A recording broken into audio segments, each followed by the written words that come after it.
एक पेशेंट आए मेरे पास पंजाब से 45 इयर्स के। और उनके जब मैंने रिपोर्ट देखा तो क्रोनिक पैनक्रेटाइटिस था।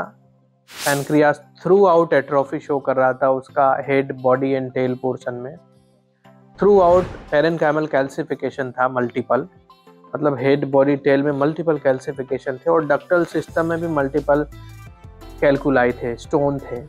और साथ में पेशेंट इंसुलिन पे थे, डायबिटीज़ पे थे। डायबिटीज़ की वजह से इंसुलिन उनका चालू था। अब इस केस में उन्होंने मुझे प्रश्न किया कि सर मैं पहले जैसे वापस से हो जाऊंगा, मैं पैनक्रेटाइटिस शुरू हुआ था उसके पहले जैसे मेरी लाइफ थी, क्या मेरी वैसी लाइफ वापस से हो जाएगी? और होगी तो मैं किस तरह से होऊंगा, क्या स्टेप में मेरा क्योर होगा? तो पहले हम इस केस को समझते हैं। इस केस में जब आप देखेंगे तो पैनक्रियाज का नियरली 70 to 80% वॉल्यूम कैल्सिफिकेशन की वजह से और एट्रोफी की वजह से लॉस हो चुका है। तो इस केस को अगर हमें फिर से पहले जैसा पैनक्रियाज था वैसे बनाना है तो ये बहुत डिफ़िकल्ट ग्रुप में केस में आते हैं। और इस केस में क्या किया जा सकता है कि डेफिनेटली कैल्सिफिकेशन कम होगा, डक्ट के अंदर के कैल्सिफिकेशन कम होंगे, वॉल्यूम भी रीजनरेट होगा, पैनक्रियाज भी हेल्दी होगा, क्रॉनिसिटी में भी उसमें पॉजिटिव चेंजेस दिखाई देगा। पर ये बहुत लॉन्ग टर्म ट्रीटमेंट में जाते हैं और इसके वजह से, ये ट्रीटमेंट के वजह से उनकी क्वालिटी ऑफ लाइफ इंप्रूव होगी, सारी चीज़ें अच्छी होगी, डाइजेस्टिव इश्यूज और जो परेशानियां हैं, पेन वगैरह सब सेटल होगा, पर बहुत लंबा ट्रीटमेंट चलेगा। लेकिन मैं अगर इस केस के ज़रिए मैं आपको ओवरऑल अगर क्योर प्रोसेस कैसा होता है इन जनरल, मैं अगर उस पर बात करूँ तो इस लेवल से पहले का जो लेवल है पेशेंट में, वो आपको दिखाई देगा। क्रोनिक पैनक्रेटाइटिस भी होगा, कैल्सिफिकेशन होगा और डक्ट के अंदर स्टोन हो सकते हैं, एट्रोफिक चेंजेस शो करेंगे, लेकिन इतना ज़्यादा नहीं होगा। कहीं कहीं पे कैल्सिफिकेशन होगा, कहीं कहीं डक्ट में कैल्सिफिकेशन होगा और कहीं कहीं एट्रोफिक चेंजेस शो करेगा। इसके पहले के स्टेज का केस है।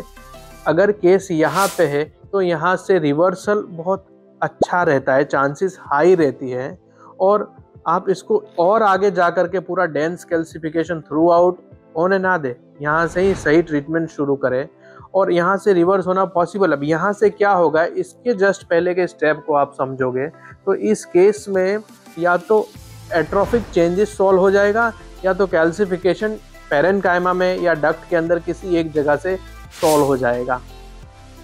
ये पॉइंट इससे इजी पॉइंट हुआ और इससे अर्ली स्टेज हुआ। और इससे भी जब आप एक स्टेप आगे जाएंगे तो आपको समझ में आएगा या तो केस में एट्रोफी होगा या तो पेरेन्काइमा या डक्टल कैल्सिफिकेशन होगा, दोनों साथ में नहीं होगा। ये उससे भी आगे का केस है और इस पॉइंट से रिवर्स करना आसान है। और इसके अगर आगे आप जाते हैं तो आपको समझ में आएगा कि ना तो केस में एट्रोफी शो कर रहा है और ना ही उस केस के अंदर किसी तरह का कैल्सिफिकेशन शो कर रहा है, जो प्योरली क्रोनिक पैनक्रेटाइटिस का केस है। इस केस में जब आते हैं और यहाँ पहुँचने में नियरली 3 साल, 2 से 3 साल लगता है, तो इस केस से रिवर्स करना और आसान है। और इसके आगे आप देखेंगे तो पेशेंट को एक्यूट अटैक्स आ रहे होंगे, सिर्फ एक्यूट पैनक्रेटाइटिस या बल्कि पैनक्रियाज शो करेगा, जहाँ से ठीक होना 100% चांस रहता है कि पेशेंट वहाँ ठीक हो जाए। तो पॉसिबिलिटीज़ बहुत ही हाई रहती है इस स्टेज में। तो ये स्टेज रहते हैं रिवर्सल का।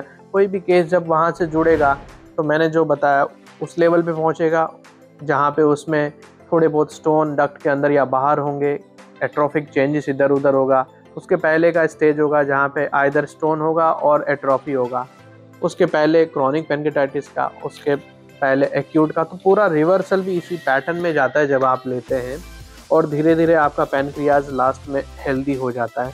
तो ये एक क्योर स्टेप होता है जो मैंने क्लिनिकली मेरे पेशेंट्स में देखा है। मगर ये जो थियोरेटिकली, ये जो मैंने आपको वर्बली जितना इजीली बता दिया, इतना इजी स्टेप्स नहीं होते हैं। इसमें मल्टीपल वेरिएशन भी देखने को मिलता है। वो सारी चीज़ें डिपेंड करती है बहुत से फैक्टर्स पे, जिसमें आप कितनी रेगुलर मेडिसिन ले रहे हैं, आप कितने सही तरीके से डाइट को मेंटेन कर रहे हैं, कितनी सही तरीके से अपने लाइफस्टाइल को मेंटेन कर रहे हैं, रेगुलर कितना ट्रीटमेंट है, कितने राइट वे में सब चीज़ें हो रही है। एक कलेक्टिव पूरा मैकेनिज़्म है जहाँ पे हमारे एंड से हमारी टीम और आपके एंड से आप दोनों मिल करके we work for that disease, हम उस बीमारी को ठीक करने के लिए काम करते हैं। कलेक्टिव एफर्ट के बाद डेफिनेटली केस इस तरह से रिवर्स होता है और पूरे ये क्योर के स्टेप्स हैं ये ज़्यादातर लोगों में इस वे में ही देखने को मिलता है। Thank you.